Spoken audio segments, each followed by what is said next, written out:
I'm working on the inlay and veneering to this top, to the tops of the nest of tables.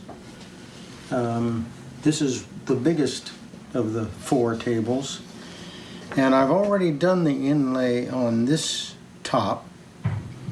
It involves some cross-banding satinwood around the border, so there's cross grain of that satinwood. It's just a 1/4 of an inch band of that veneer that goes on the face.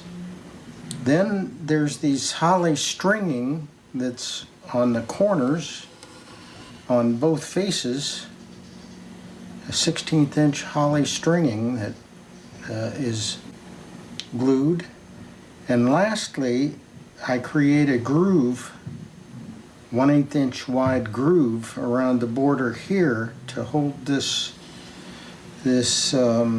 small piece of rounded material that sticks up a 1/16 of an inch, and that helps to prevent tea saucers and cups and so on from sliding off the edge of the top. So all the 4 tops have to have this decoration.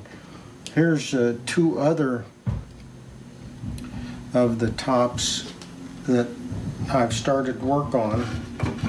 The first thing I do is create a very shallow rebate around the border here for the satinwood. And yesterday I just put the satinwood, glued it in, so the glue just dried and it needs to be scraped and all flattened here. That will be the next step. And then I'll work on the holly stringing and then the little bead protrusion that goes on.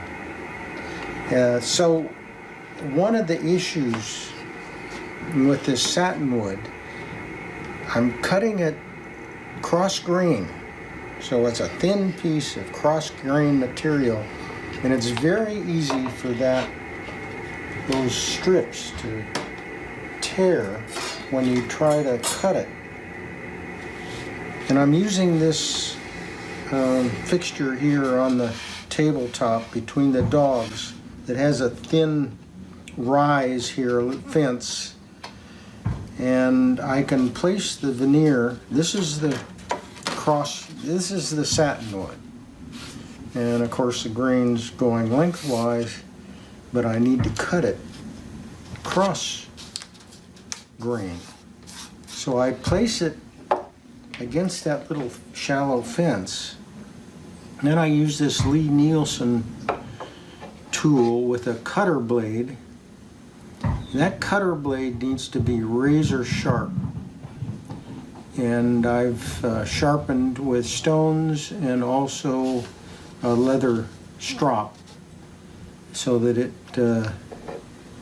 works really well. And then I've got to hold it against this fence as I pull the tool across with that blade cutting.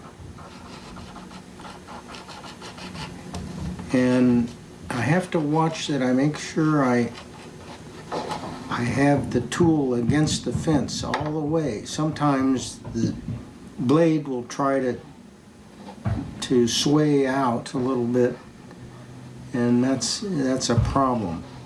So all I want to do here is score across that grain on the top face, and then I'll turn it over, and because that's scored already on the other face, then I can get a cleaner piece without a lot of tear out and breakage.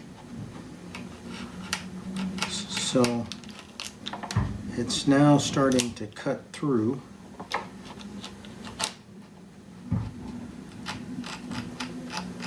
This satinwood is kind of a brittle lumber, but there I've got a nice piece that will work, and I'll use the hot hide glue and the veneer hammer to knock that down in that rebate. So the first thing is scoring one face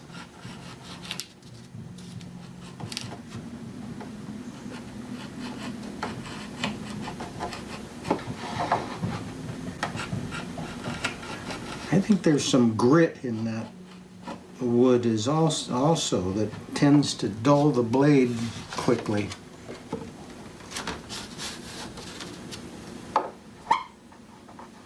And then I can turn it over and cut through.